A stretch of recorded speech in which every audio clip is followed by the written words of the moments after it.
What's up, football fans? Welcome to another episode of Whistle Talk, the podcast that takes you behind the stripes and into the world of football officiating. On today's show, I'm joined by viral coaching sensation Kurt Hines. The 27-year veteran shares his people-first philosophy, discussing how he builds relationships and motivates his players. He gives insight into the world of working with coaches and officials, plus his take on potential rule changes to help grow the game. Don't miss Coach Hines' valuable perspective with over 2 decades of being on the sidelines. That's coming up next on Whistle Talk. Are you a football fan?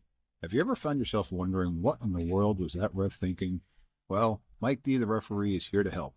Join me on Whistle Talk as I talk to professionals on the field and in the booth to help you understand what is going on inside the mind of a football official. All right, ladies and gentlemen, welcome back to the next episode of Whistle Talk. Today, I have the privilege of having with me Coach Kurt Hines. Coach is coming to us from the West Coast, so we got another East Coast, West Coast type of show coming here. Coach has a lot of social media influence out there, but the main reason I got Coach on here today, Coach has been coach for 27 plus years. So with that, I want to have Coach introduce himself. Coach Hines, thank you very much for joining us today. Mike, thanks so much for having me. It's always a blessing to connect with great people, especially being born and raised the East Coast myself. There's a certain brotherhood or just a kindred spirit to someone from the East Coast. So I appreciate you having me on. Real brief bio. I am an expert and a guru at nothing, but passionate about everything. I think we live in a day and age where there are so many self-proclaimed experts and gurus. I'm neither of those. Never have been, never will be. But I have been blessed to coach high school football for 27 years now. My first 7 years, I was a head freshman coach and made more mistakes than most people could make in a lifetime. But through that, learned a lot. And over the years, I've coached with some great men who have helped me become a better man and a better coach. And I've coached with some jackwagons who I would never want to step on a field with again, but have also made me a better man and a coach. As all of us go through in life, you kind of learn from the good and the bad. Married to my best friend for 30 years. We just celebrated our 30th anniversary. We have 3 daughters, 1 son. Our son is now Congratulations. coaching. Thank you. My son is, when I was a head coach in New Hampshire, his junior and senior year, I had to coach against his team, which was heartbreaking. Great memories, but heartbreaking. And I'm heading into my 3rd year now with him as a member of our coaching staff. So that's a tremendous full circle, experience we have there. We have 2 grandsons. I teach 4th grade. That's what pays the bills. And coaching is, for me, without getting preachy to you, Mike, or your audience, my faith is everything to me. My family is right there. And football is a real close third. And I've got to make sure that football never becomes number 1 or 2, because that's no good for anyone. But I absolutely love what I do. I've coached, as you mentioned, on the East Coast and the West Coast now, and I don't think there's a big difference if you're passionate about the game, where you coach it, how big your school is, what the logo is, or what the division is. If you coach for the right reasons, you're going to win a good number of games, and you're going to win some hearts and change some lives. So just like yourself with the coaching and officiating, we don't do it for the money. We do it for the lives we touch and the lives that help touch us and bless us. Well, I love it, Coach.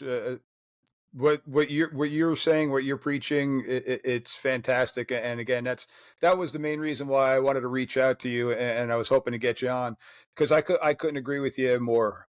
I officiated and coached with some people that have had huge influences in my life, both positively and negatively. And I agree with you that I feel that that's made me into a better person. And hopefully I'm continuing to grow as a better person, because my kids are 12 and 14 years old. So I'm looking to be the best influence I can on them.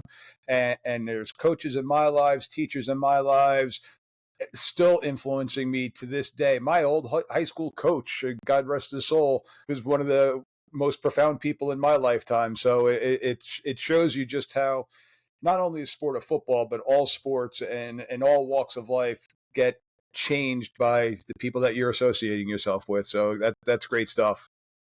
Absolutely. It's funny. Obviously, I won't mention this young man's name, but now, Coach, I had a former player of mine here at Coronado who was a kind of a knucklehead as a freshman, grew up a little bit, as most of us do as a sophomore.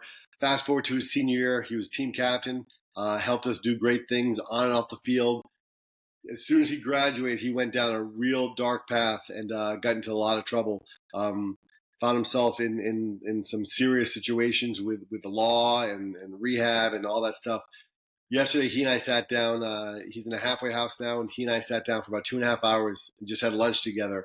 And there were tears on both ends of the table from both of us, and now happy tears about where he is and the things he's learned. And he gave too much credit to me, sharing some of the things that I had shared while he played for us. But it's a blessing, because if we can be a light in someone's life, especially when they're in the dark moments, and they can remember back to, Mike D or Yeah. Kurt Hines or whoever, and then that's a life well lived. Absolutely. So now, Coach, I do have to bring up, you had a video that a couple of years ago was a very viral moment, viral in the social media term, not viral as in bad, but something that just kind of blew up for the social media world. Do you mind talking us through that a little bit? Yeah, not at all. It was one of those things that, as a football coach, I have a biased opinion. I think, well, football is the greatest sport to mankind. It's not for everyone. It's a beautifully violent and a violently beautiful sport. And one of my biggest pet peeves is when young men come out to the team and then quit, and you have to chase them down for their equipment. You have to chase them down for their gear. You hear from some of their teammates.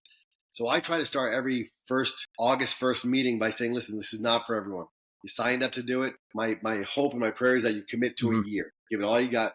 But if it's not for you, don't lie and say you've got to go home and do homework and you want to study using your grades, because although you are student athletes, no one goes home at 3:30 and does work until 10:30. They're going to play video games or be online or be hanging around and doing. No, they're whatever. usually playing games and video games. Exactly. So I asked them, I said, listen, when you decide it's not for you, wash your stuff, fold it, bring it in, look me in the eye, tell me I'm just not passionate about it, shake my hand. I promise you I'll always be there for you. Well, the incident you're talking about was just that. A young man came in with his gear bag, so I knew it was not going to be a fun meeting for him necessarily, or for myself. But this young man, his older brother played for us. He was a year older, and his older brother was a stud. Like he looked like a football player. He acted like a football player. He played like a football player. He was coachable. He had all the intangibles. His younger brother looked like a football player, but really wasn't. It was not a natural sport for him. And he didn't ever look like he was enjoying life. He looked like he was showing up every day because mom or dad kind of told him he had to. Well, making a long story short, he came in one day just before practice, about 10 or 15 minutes prior to me heading down to the field. And he came in just looking like he had just been defeated just by everything in life, had his bag in his hands. And I said, hey, I won't mention his name, but so-and-so, sit down for a second. I said, what's going on? And he just went, Coach, we're a football family. And he started with that, we're a football family. I said, so what do you mean by this? Well, so-and-so, my brother loves football. My dad loves football. My mom loves football. And he just paused. I said, do you love football? And he looked up at me with not tears in his eyes, but he looked like he was on the verge of it. And he goes, no. I said, then I'm proud of you. And then I'm proud of you. You saw his shoulders got all tense, just relax. His whole countenance changed. I said, listen, I said, football is not for everyone. I said, you have character, you have class, you are doing what young men should do. You're coming in, having a hard conversation face to face. I said, what are you passionate about? And he shared some things that he was much more passionate about than football. I said, then chase those. Pick one or two of those and pour everything you can into those. And shared a few more words with him, told him I was proud of him. And I said, hey, do you mind if I talk to the team about this? Because they're going to know you're not at practice. And I want to make sure as a coach that our teammates, our players, didn't treat him any differently. They were still there for him in the lunchroom, in the hallways, and still letting him know that he still matters and makes a difference.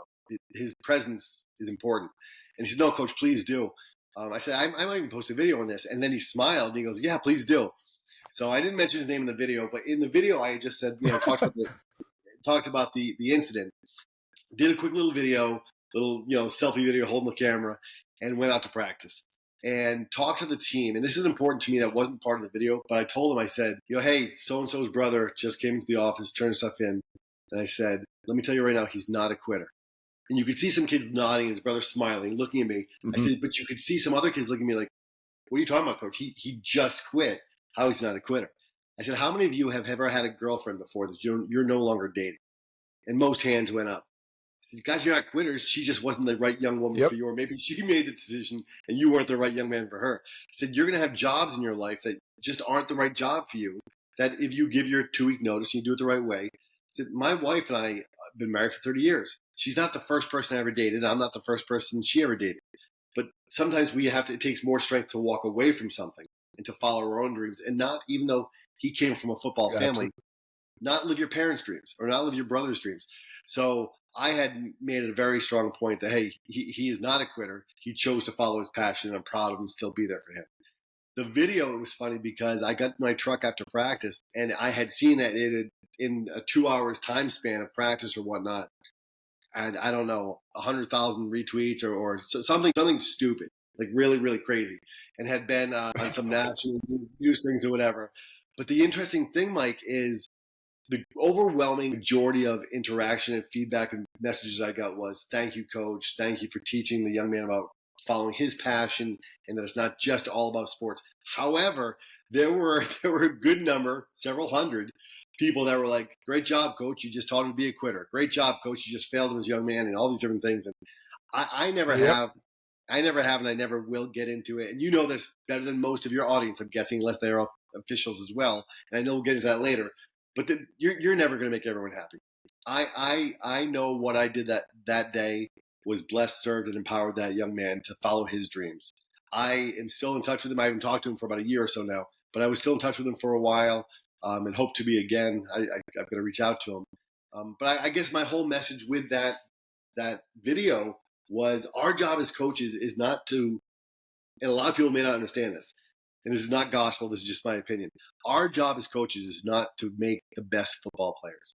Because if that's all we do, then we're failing our players terribly. Our job is to meet them where they are, to help them get to where they want to be and somewhere even farther as an individual and as a team. And sometimes that's helping them open doors for college. Yep.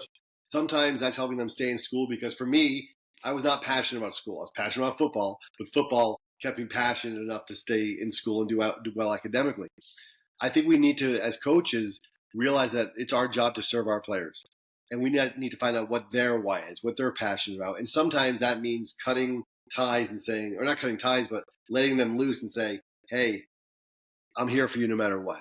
No matter what you do, whether you play football or not, I'm here for you. And that was an instant that I hope I don't forget. Yeah, no, I could definitely see that being ingrained with you for a long time. And it's amazing, too, that I'm sitting here talking with you about it, because we just had a scenario in my son's Little League baseball, 12 years old, win at all costs mentality by another group of coaches, to a point where they were sitting kids in a championship game because they weren't the best players out there, where the other team was playing all 12 kids. Everybody batted, everybody got equal time in the playing field, and they ended up going 3 games with them, and they fought tooth and nail. And I truly believe that those kids, although they lost, got a better experience out of that championship run, those 3 games, than the team that won, because there are 3 kids on that team who didn't see the field. Yeah. And that, as a coach, as an official, that's a disservice to them. And like you said, it's not a win at all costs. I mean, when you're looking at major college football, well, it is kind of a win at all costs, because it's a difference between their livelihood. It could be their jobs titles of winning. But when you're at the youth level, and even at the high school level for the most part, you're there to groom young men. You're there Yeah. and women. I don't want to leave anybody out, but we're there to make better people out of the people that whose lives we're touching. And I still Amen. feel the same way as an official. I'm there to try to make that game better. I'm hoping that the players don't remember me, that they remember the game and the camaraderie that they had, and different things like that. So that's my goal with being an official, is to try to still give them the best experience, while showing sometimes things aren't going to go your way. How are you going to overcome adversity? Okay, I got you on holding that time. What are you going to do the next snap? Are you going to complain about it, or are you going to go back out there and play football again? So it's Exactly. different things like that. And you said it before, this is the best sport out there, hands down. And I'm coaching basketball, baseball. I was involved in lacrosse. I love all the sports. This is the best team sport around. I agree. And I So, tell I'm sorry. I was going to say, I tell our staff, and I try never to use my staff because it's not my program. I'm blessed to be the head coach now for however long God has me there. But I tell our staff all the time, like, we've got to be servant leaders. Our job, if we show up every day to just make better football players, it's time to hang up the whistle. We've got to help them. And in the process of doing that, we will win some more games. And there's no hidden agenda. We want to build champions Hmm. on and off the field. As simple as that. That's our goal. Yep, absolutely. And by doing it the right way, like you said, you are going to win more games than you don't, because of the character that you're building and the kids learning how to deal with the adversity and not pointing fingers and working to improve themselves. So those are all the life lessons that do create the true champions. And a lot of times it does correlate into a championship game and things like that. So 100% agree with that. So now, Coach, I mean, what you're saying, I'm really enjoying it. I love what you're saying. How do you go about dealing now? I mean, you're teaching at a fourth grade level, so you're working with some younger people, and then you're going out and you're trying to motivate these high school juniors, seniors, and stuff like that to go out there and to give it all they got. What kind of motivational techniques do you try to work with them and to keep them involved in the game? Yeah, it's funny. There's not a lot of difference in my opinion, in my experience, having taught elementary school for 29 years, going to my 27th year or 28th, whatever it is, coaching high school football. Often people will say, "How can you go from teaching the little ones to coaching the big ones, and what's that like?" And I think all people, myself included, you, your listeners, we're all the same. We want to know that our presence matters. We want to know, my fourth graders want to know, our football players want to know, when they show up to class, when they show up to practice, they make a difference. When they're not there, their presence or their absence is felt. The motivation comes in through one Yep. key word for me, and that's relationships. I had a coach several years ago. I was speaking up in LA, and a coach came to me during a breakout session, and he's like, "Coach, I just have some questions about culture and stuff." And I hadn't looked down at his hand yet to see if he had a wedding ring. But I said, "Coach, are you married?" And he goes, "Yeah, I am." I said, "What's you and your wife's team logo?" He kind of looked at me a little bit. I said, what's your motto? What's your mission statement? And he kind of looked at me. I said, here's my point. I said, I think with the best of intentions, so many of us overcomplicate things. You and your wife probably have a great relationship because you spend time together. And I think as coaches, we just need to spend time with our players. And that Yeah. is hard to do during the season because, as you know, having coached, you have a practice plan, it's scripted out, and you have 5 minutes for this, 15 minutes for this, 10 minutes for this, 20 minutes for this, and it's just go, go, go. And you can connect and smile and touch base with your young men and young women, but it's difficult. For me, one of the things I love about coaching is the off season, because I can, in the weight room, connect with the players a little bit more, work out with them. They're going to see me succeed a lot. They're going to see me fail a lot. They're going to see me sweat a lot and just do everything in Hmm. between. But that's the secret for me. And motivating people is when you have a connection with them, when you build a relationship with them, there's a vested interest. And the players, just like my fourth graders, but especially high school student athletes, they're not dumb. None of them. They may act as sometimes, they may do things that make us think, man, No. there's not much up top, but they're not dumb. They know when a coach is interacting with just the studs and not the children that struggle a little bit more. They know when a coach is gonna ride their tail when they mess up, but give a pass to the stars. Or they see what we do, and I think we need to be very transparent and let them know that we love all of them. We're gonna love them all not the same because they're not the same. We're gonna love them all differently and get to know them personally. But that's one of the biggest things for me is getting to know your players. Find out what motivates them. Find out what makes them tick. Find out what their goals are, and then try to push them as much as you can to Yep. achieve their goals. So 27, 28 years of coaching experience. How often do you run into former players now? And some of them may even be colleagues and they still call you coach. Yeah, it's all the time, and it's such a blessing. My wife Yeah. and I, we joke about it. Growing up in small town New England, with 4 children, we couldn't go anywhere we lived in New Hampshire, Massachusetts, Maine, Rhode Island, Connecticut, New York, New Jersey, without being somewhere as a family and someone recognizing me, whether it's a former player or someone I coached against, whatever it was, or coached with. My wife and I, we Yep. just went to Maui, literally got off the plane, and went to our first beach 2 hours after landing. And someone was like, "Are you Coach Hines?" And it was some coach who I hadn't met yet, but it was someone from Twitter, coach from Texas. But it's a beautiful thing. For Okay. me, honestly, and I know you can appreciate this, Coach. Being called coach is right up there with being called hun or honey by your wife, dad by your children, or yeah, two grandsons. They call me Papa. Yep. And the reasons I've heard people, a woman I teach with once said to me, "How is that possible? How can that mean so much?" And then she used the word "just," and I hate this. She goes, "It's just a game." And I was like, "Oh." I was like, "Listen, yes, football is a game. It never will be just a game." I've seen too many lives change. I've spoken at young men's funeral that I coached that have taken his life. I have coached against my own son. I've Yeah. won championships, and we have lost many, many games. But I've seen too many lives change to see it or hear it called just a game. The reason being called coach is so near and dear to my heart and your heart, and for most people who have coached, I think it's twofold.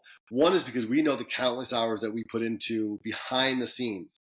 The fans, the parents see what happens on a Friday night or a Saturday afternoon or a Sunday, whatever level of football it is. But the countless hours Yep. of meeting with players and their families and now helping them navigate through life, it's being called coach. It's a blessing and a privilege, and one that I don't take lightly. Yeah, and I think you and I were talking about it before I hit record here. I still have players on the field calling me coach, and then oh wait, sorry, Mr. Official. I'm like, listen, I'm still a coach. I'm still out here to help you, and like I mentioned before, my goal is to make this game as great for you as possible. So if that's coach, teach, dad, which would be weird in the game unless it's my own son, but Right. yeah, it's still something that I truly enjoy hearing. Um, so now you got all these different players. You've got different things. Now I got to jump in a little bit of the football officiating side of it. Now you got a player, good player, gets a call against him, reacts negatively. What are some techniques that you use to help get this player back in the game, get his mindset back in the game, and not on either the negative outcome or that it's the official's fault or whatever it may be? What are some techniques that you'll help motivate that player at that moment? Yeah, I pull them off the field right away. As soon as an official says, "Hey, so and so's getting chippy," or something happens, or sometimes you see it and you're expecting a flag, and like you said, sometimes the officials don't throw the flag; they let the game go, but they have a conversation with the young man going back to the huddle. I get him off the field right away so I can have a eye to eye contact.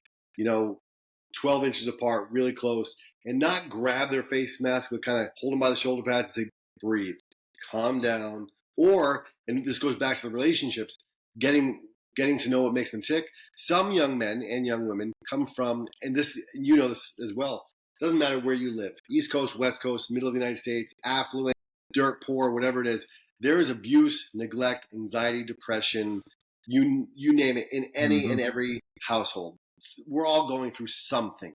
Now, I'm not saying there's neglect in every household or abuse, but everyone's Yep. dealing with something. So I think when we get to know our players on a personal level and we see them respond or react in a way that is not the character that we want to put out there as a program, get them off the field right away. And personally, I don't like getting off the field screaming at them and saying, "Go sit down," because then they're just stewing in that negative thought. I like coming off right away, talking to them, Yes. letting them breathe. Are you good? Communicate, and then just making sure they go back and don't let it happen again. We had an incident this past year. This past season was a tough one for us. We only won 3 games, but it was a beautiful season. We only had one returning starter. We were really young. Starting quarterback broke his collarbone.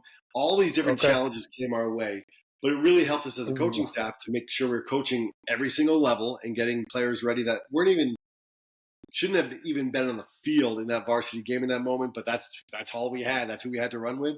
But we had one of our stud running backs. Just something happened, after a tackle, and he just slammed the football down. Now the other team was the more of the aggressor, so the official didn't throw the flag on our guy. I kind of felt like he should have, but I wasn't upset with that. But right away, I pulled him off the field. I know his, I know his background. I know what he deals with at home. So I know pulling him off and screaming at him there would have just set him off completely, or he either would have gone off the Yep. deep end or just collapsed inside in his own shell. So I just pulled him over. I said, "Just breathe. Just breathe." He goes, "Coach, I need to be out there." I said, "I know you do, but you're not going back out there until you and I have a conversation." And so sure enough, the running back I put in to take his spot fumbled the very next play. So he's like, Coach, I need to go back in there because he was also a linebacker for us. Ah, I'm like, and I won't say his name. I said, you're not going back out there until we communicate. And it wasn't a long conversation. It was probably a 30-second conversation, whatever it was. So we missed one offensive play that we fumbled and the first defensive play in that series. But I think as coaches, we have the unique opportunity when we see things start to escalate and go south, whether it's a bad call by the official that we think is a bad call, or it's a character issue by one of our young men, or whatever it is, we have that opportunity to escalate that situation or to de-escalate it, to ignite that fire or kind of put it out and kind of rein them back in. So I think it all goes back to, once again, if we just show up and treat our players as simply players, it's going to be really hard to navigate those tough game time situations. If we treat them as the human beings as they are and get to know them, it's going to make that so much easier. So the game time stresses aren't really that big of a deal because we've built a relationship where we know we can have a brief conversation because we've had much longer ones prior to that. Yep. All right, Coach, great stuff. With that, we're going to take a quick break here, and when we get back, I got a little quiz for Coach. We're gonna test Coach out on his knowledge of the football rules, and then we're going to touch on a little bit of relationships that he and his players have with officiating and different type of scenarios, kind of leading into, or actually Coach kind of led into where we're going to go with the conversation, but instead of players, more so dealing with the officials. So with that, we'll take a short break. Stay right there. And we come back, we got our flagged facts. Hey, Whistle Talk fans, are you enjoying what you're listening to? Be sure to hit the like button so that you can join us every week as we break down the nuances of officiating that often go unnoticed. We want to hear from you, the passionate fans who make our game so special. Like what you hear? Hit the like button and let us know. Have a burning question or a hot take? Drop us a comment below to join the conversation. All right, ladies and gentlemen, we are back with Coach Hines here on Whistle Talk. Coach, appreciate again that you're here with us. So now it's time for some official talk, some referee speak. So this is the segment of the show where I like to have the coaches on, where I kind of quiz them on their overall knowledge. I call it Whistle Talk's rules quiz, our flagged facts. So hopefully I don't have to bust out the yellow flag. I like keeping that thing tucked nice and deep. So here we go, Coach. Good luck to you. Thank you. It won't be the first time I've had a flag thrown at me, or not at me, but on me, but I'll take it. All right, so here we go. First question. After a safety, K1's free kick goes out of bounds while it's in the air at the R30. So after a safety, got to think of where the kickoff is happening, the free kick, ball goes out of bounds, Coach. What are two options you think that the officials will give the coach on the team here? One's a re-kick, if I believe. Mm-hmm. Is that and they're correct? trying to get away from the re-kick, but that is still an option these days. Right. Yep. Yeah. Just like with all the big sports, we're trying not to have as many re-kicks because the special teams aspect is still a high impact area and high injury type of area. So, all right, re-kick is one of them. What do you think would be the second option now? Where do you think the ball could possibly be placed if they don't ask for a re-kick? Is it at the 45? No. You nailed it. So the R's ball at the 45-yard line. There you go. It's one of the. So here's the rule where people kind of get a. Go ahead. Well, I was just going to say, I know we're going to dive into this a little bit further down the podcast here, but it's one of the reasons in my 27 years I never go off on officials.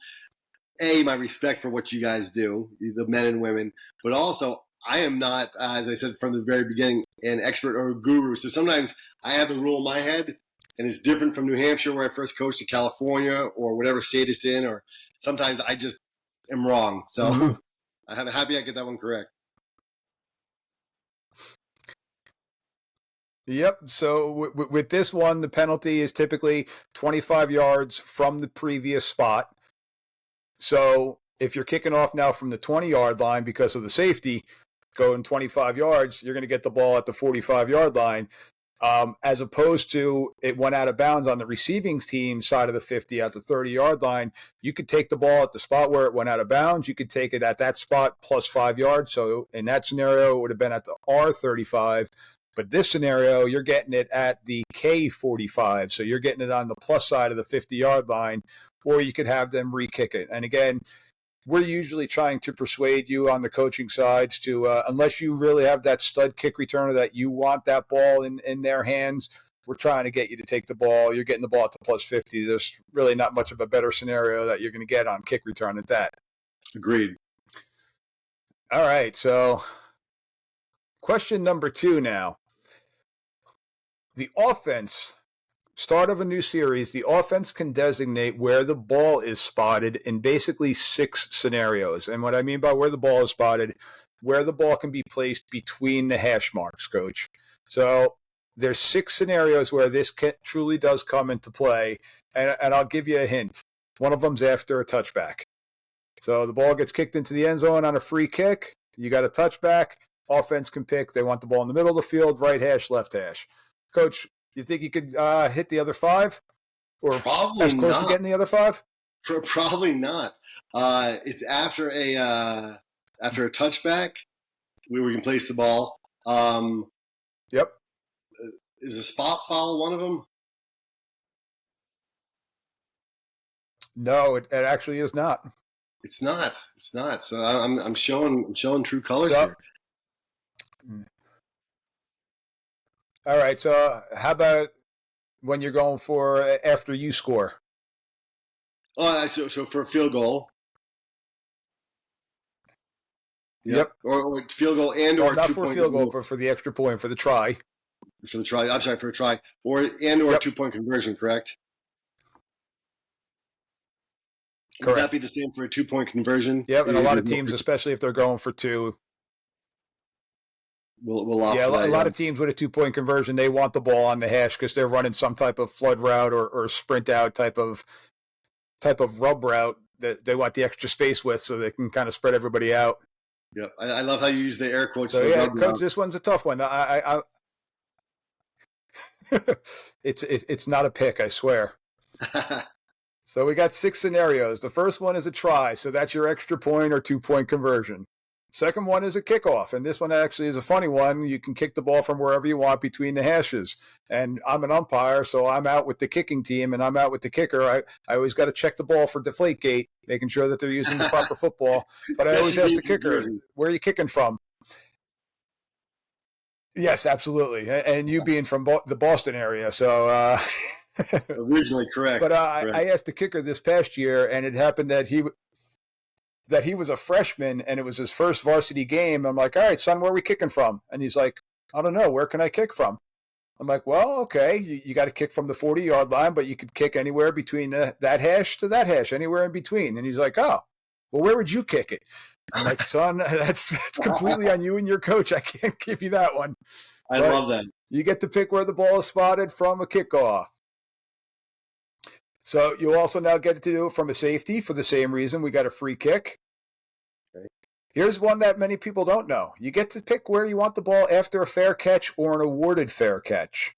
So anytime your team catches a fair catch, you could pick that where you want the ball. So if that kid fair catches it and he's down the numbers, you could have the ball placed on the opposite hash mark if you so choose to. If you're a very one-sided team where you're throwing the ball one way, you could put the ball on the opposite hash after that fair catch, but it must be caught. It can't just be a deke fair catch where they're faking it, or an awarded fair catch is when, say, you have kick-catching interference or something like that. Do you see that often as an official, where teams will ask to place it somewhere else after a fair catch? I can honestly say I think it only happened one time. Okay. So I think it only happened one time in my career. Touchback. So yeah, it is one where people don't truly know that rule, and they just assume that's where they're getting it. And as an official, to keep the game going, I'm usually not asking. If the ball is spotted, if it's fair caught near a sideline, I'm going to put it on that hash until the coach says, no, we want it in the middle, or we want it on the far hash. So we're looking to keep the game going. All right. So after a touchback, which we mentioned, and now the start of each series in overtime. Okay. Since Anytime you start the new series, you get an option of where you want the ball placed because we don't have a kickoff. Mike, I hope, and I'm certainly going to. I'm a fan of yours already. I'm going to be following you and listening to your podcast. But I love this segment because part of me is embarrassed that this was this challenging for me. But in all seriousness, it's a beautiful, painful, but beautiful reminder that a lot of us, I'm speaking for myself as a coach, but a lot of us know our trade really, really well as coaches. And we know the rules for football, but when it comes down to the intricacies and all these different details, I didn't do well here, obviously. So I actually enjoy this. And this is why you do see the officials and your better crews are going to kind of huddle up and discuss it and make sure that we have it right because we want to make sure that we're giving you guys the correct options on the sidelines. Now, a lot of them are simple. You false start, you're going to see the head referee. He's going to wind it, move it back, and 99.9% of the time, that's a penalty that is accepted. So we're just going to kind of pick the ball up, spot it, and go, unless you're telling us no, no, no. But stuff like this, it's a lot of times is going to be on the coach. In the one scenario where it wasn't a game that I was involved in, but it was a game that a friend of ours was working on. We talked about. They fair caught it at the end of the game, and they wanted to go for the field goal. So they got a free kick. And again, after a fair catch, because they caught it, they were able to place the ball. Their kicker liked the ball at the right goalpost because they were a righty kicker. He tended to have a little bit of a hook. So they spotted the ball at that right goalpost and right on a tee, just like a regular kickoff. Tried to kick it for a field goal at the end of I think it was the end of the half, not the end of the game. But the coach knew that fair catch rule at the end of the game, getting a free kick option. Love it. Love it.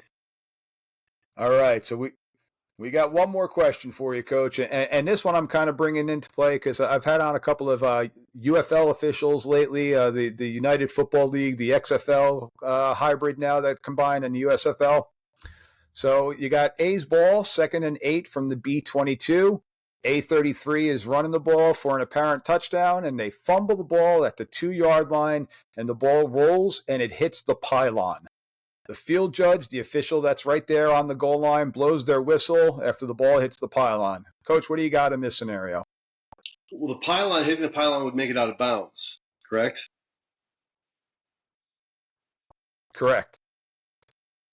So then they would out just of bounds where? In the field of play or in the end zone? Field of play, if I'm not mistaken, but I may be. It is the end zone. The pylon is out of bounds behind the goal line, so it's a touchback in this scenario. Wow.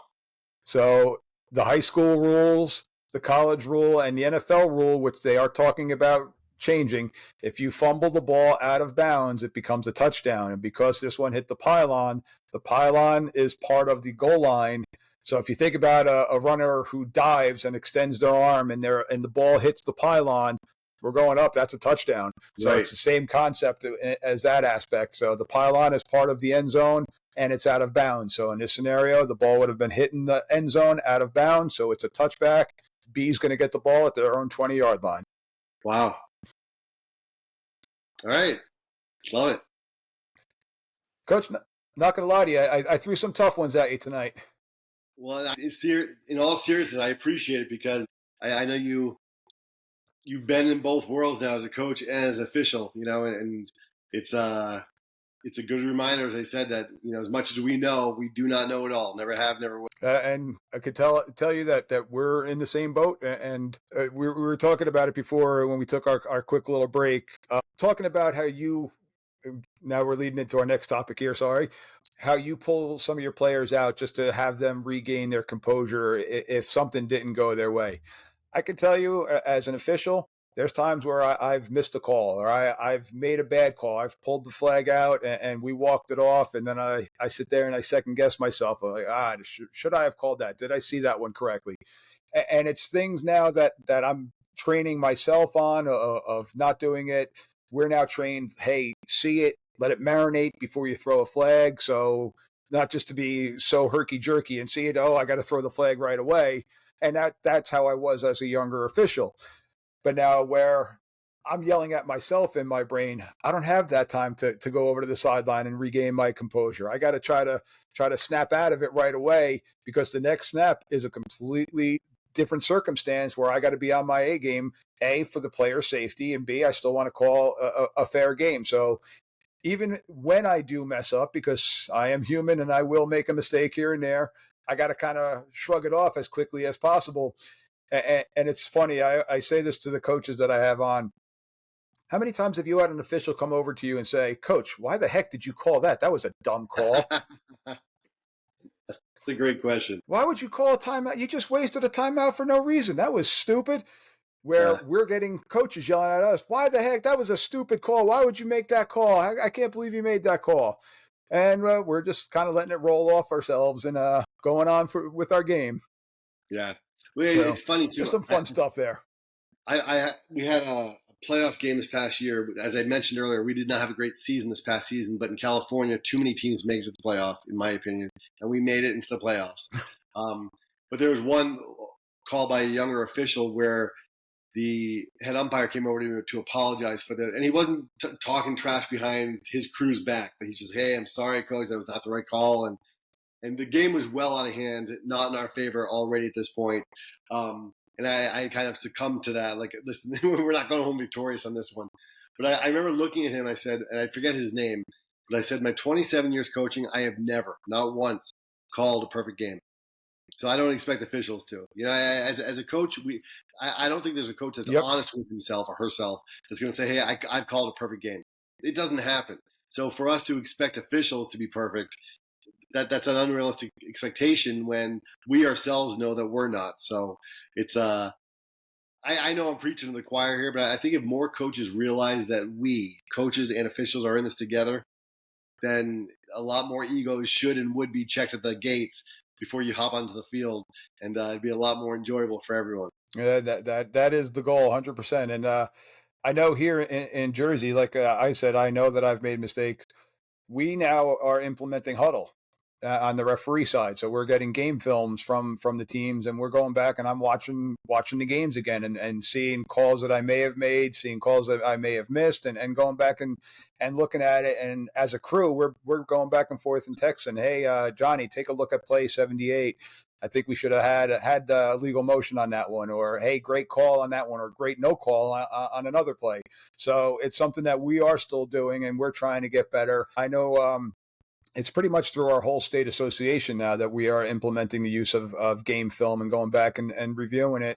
Love But it. hopefully across the country, you're getting more and more of that. And I know that a lot of people that I have talked to in different states are going and doing it. And it's modeling on what the NFL and what the college guys are doing. They're going back and they're getting evaluated every single game and going back and watching their film. And heck, they're getting it right at the end of the game. "Hey, Mike, you missed this call. Play number 13." They're coming right at them right away with it. So it's something for us to get better with. And it's a tool that we're using, same as the coaches and the same as the players, going back and watching the film. I love that. Excuse me. So now, Coach, you've been around football for a long time now. You've seen a lot of different changes in your life with the game of football itself. Is there any particular rule that you really like that has come down the pipeline in the last couple of years that you think has been for the betterment of the game? Oof, that's a tough question. I do. You look back at the good old crack blocks, and now the defensive player. The Um, highlight films. yeah, I might get canceled after this statement, but so be it.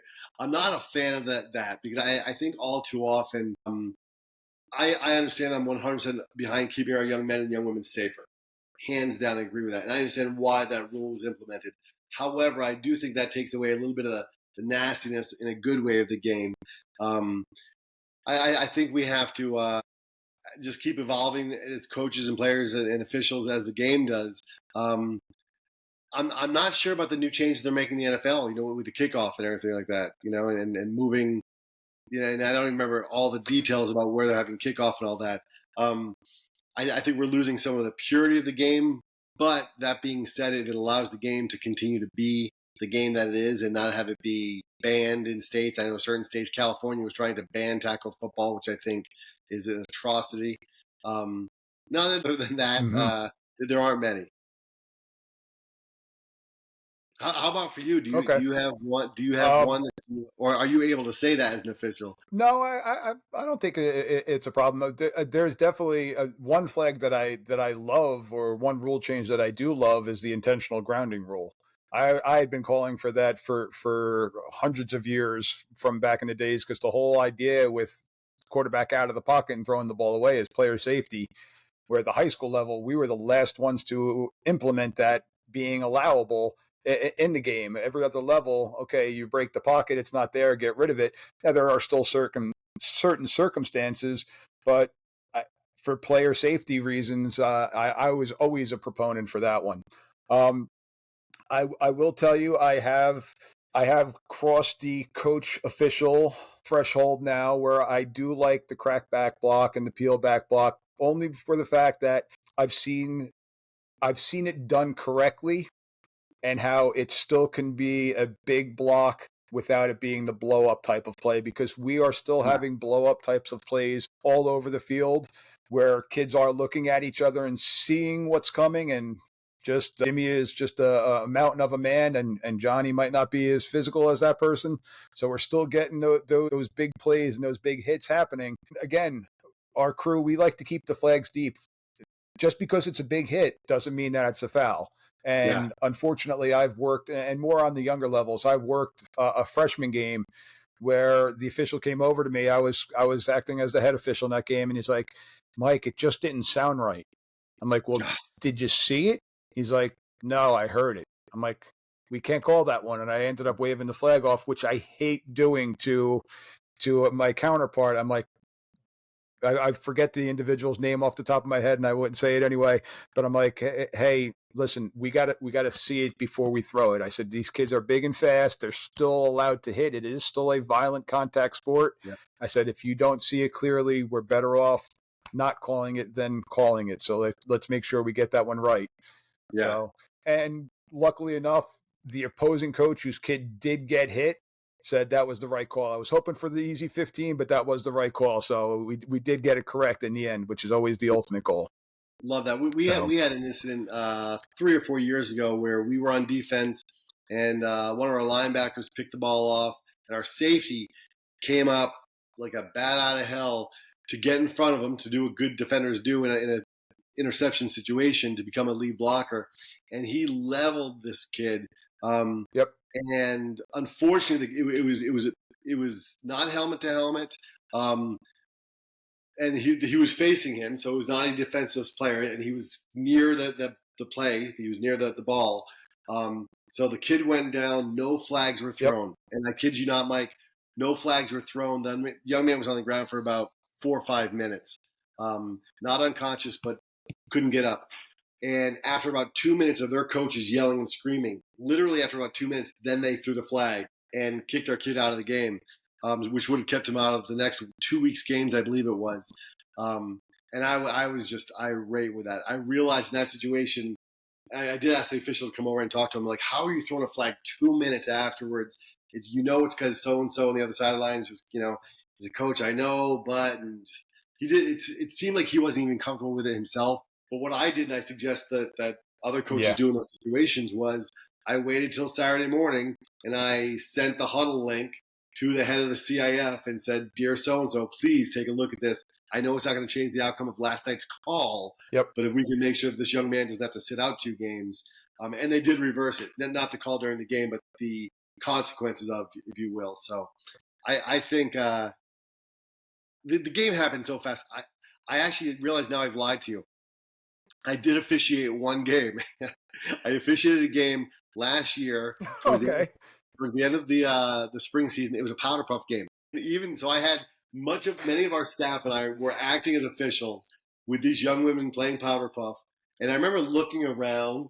No matter what call we made, 50% of the people there were not happy with us. It was just and I was like, man, it's like these yep, officials, they can never get it right. No matter what you guys do, half of the people are going to be upset with you. Half the people, and the game happens, and I realize the game of high school football, as great of athletes as these young women are, it's not as fast as the game of football itself when you have people trained to play that game. Um, so I remember sitting there at a powder puff football game thinking to myself, I need to stick to coaching. I need to stick to coaching because you guys don't get paid Yeah. enough to do what you do. It's funny because back in my coaching days, I actually used to always wear. I had from a Five Below store a referee shirt like what's hanging up behind me that I used to wear on Halloween with some blind glasses and walk around with a walking cane, being the blind referee. And here I am. I converted, Yeah, so I you know do what's have funny too? 20/20 vision now. I can say that. I wish more coaches and parents understood this. I speak to our parents often at the beginning of every football season, talking about our program's goals and expectations and the ins and outs of who we are. And I talk to them saying, hey, listen, you don't know who's sitting next behind you. When a young man in our program makes a bad play and you Yep. scream about him, his grandmother or mother or mom or dad could be sitting just behind you in the bleachers. When you yell at a coach, my spouse could be sitting just behind you. And I don't think enough coaches or parents understand that. I'm sure there are times your wife might go to a game or your children to see you officiate. And they're just as proud of you as my wife is as proud of me as a Yep. coach, as my kids are proud of me. I think more people need to go to the stands and just enjoy the game. Let the coaches coach, let the officials officiate, let Yeah. the players play, and just be their sons or daughters or spouses' biggest fans and leave the negative comments for the car ride home if you feel like those have to be made. Coach, you sound like the NFHS card that we have to read pregame to everybody. I love it. But no, it's so true because, and I have caught myself. And one time as a coach, I was up in the press box when I was coaching, and I was yelling, "Got to get so and so off the field. He's killing us right now." And grandma, who had flown in to see so and uh, so play that game, heard the comments, and she turned and she had some choice words to say for me all the way up in the press box, and it was a humbling experience. And at the time, I don't even think I was married at the time, so I definitely didn't have any kids at the time. So now, as a father, thinking back to it, John, it crosses my mind. What if that was my child? What if that's my kid out there that somebody is screaming and basically berating? And I yep, caught myself and I went down at halftime of the game and I walked right over to her and I apologized. I'm like, ma'am, you are 100% correct. I apologize. That was very unprofessional of me. And as an educator, I need to know better, let alone as a coach. So I'm going to go into the locker room and apologize to your grandson about that. So she I was love that. appreciative of it. And then we ended up getting blown out in the game. So she had some other choice words at the end of the game, but that's a whole nother scenario. But That's funny. no, but I love that it you is so took the true. time. I mean, I'm go sorry. ahead. I'm sorry. I love that you took the time. I think I love everything about the game of football.